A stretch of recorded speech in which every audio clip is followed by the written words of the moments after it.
So according to Flip My Funnel, B2B organizations that employ account-based marketing strategies generate over 200% more revenue compared to those B2B companies that don't.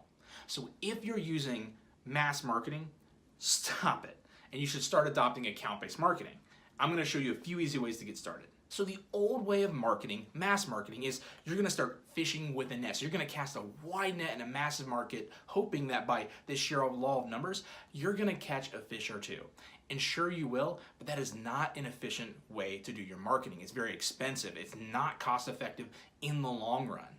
Instead, the way you should market today is account-based, right? So you're going to, instead of targeting your entire market, you're going to select a very small group of highly strategic, highly targeted accounts with very specific buyers in them, and you're going to fish with a spear versus fishing with a net.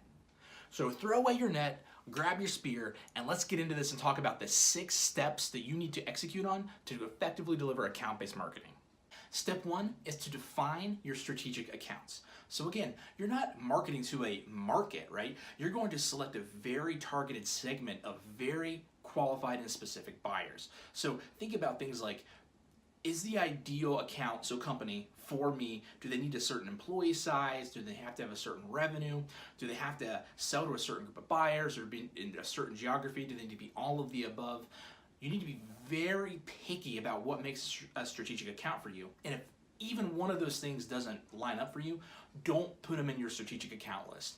Your goal is to make it very small. So you want something probably as low as 30 accounts and no more than 150 to 200 if you're a larger company. So step 2, you need to create a decision-making unit profile. So in B2B, there's something like 6 to 8 buyers who are needed to make a purchase decision for the thing you sell in your B2B space.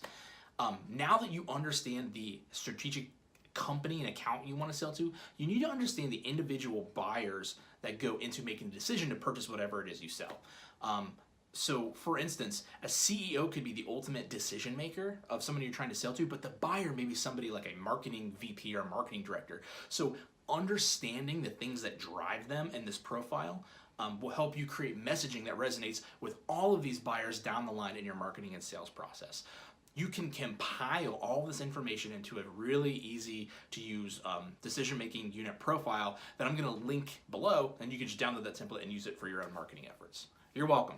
Step 3 is to create personalized messaging and content. So now that you know your strategic accounts and you know the buyers and what motivates them and keeps them up at night in those accounts, you need to tailor messaging and content that will resonate with that group, that will help you add value to them and help convert them into getting that meeting or whatever your first call to action is, right? So this is likely the hardest thing you're gonna have to do in this whole 6-step process, is figure out how to create really simple but compelling and interesting messaging that will resonate in their minds.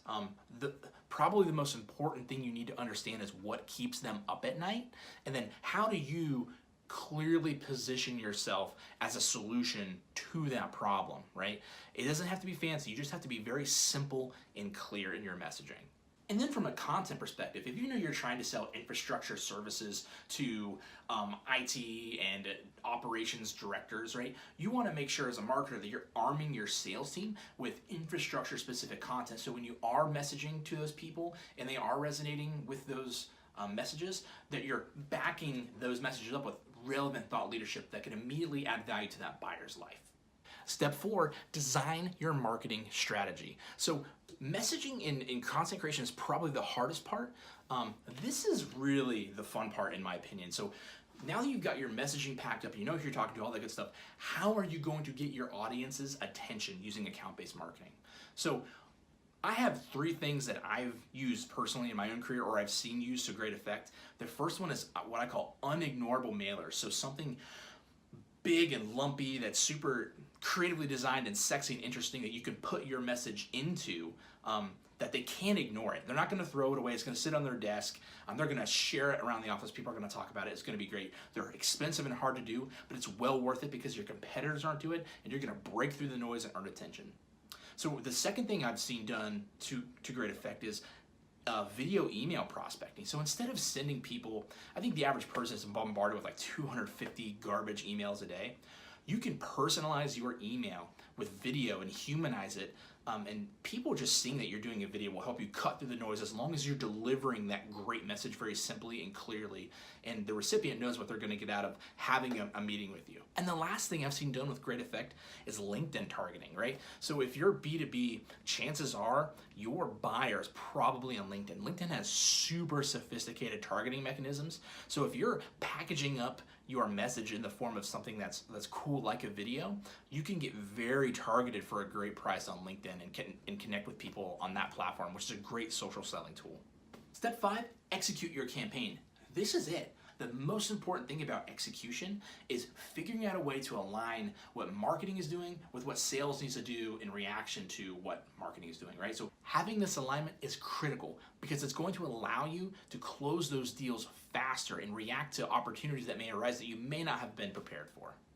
And finally, step 6, measure, share, update, repeat. So once a campaign launches, most of you know you're certainly not done, right? So sales and marketing need to have a two-way channel to be able to communicate what is happening successfully and what is not going so well. So that way, as your marketing goes on, you can update your messaging and content to be more effective based on what you're learning in real time.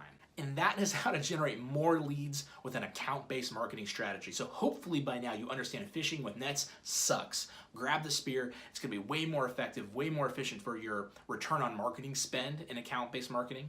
If you have any questions about anything you've seen today or want some clarity, please feel free to message me in the comments below and I'll get back to you as soon as I can. Thanks guys. Keep crushing it.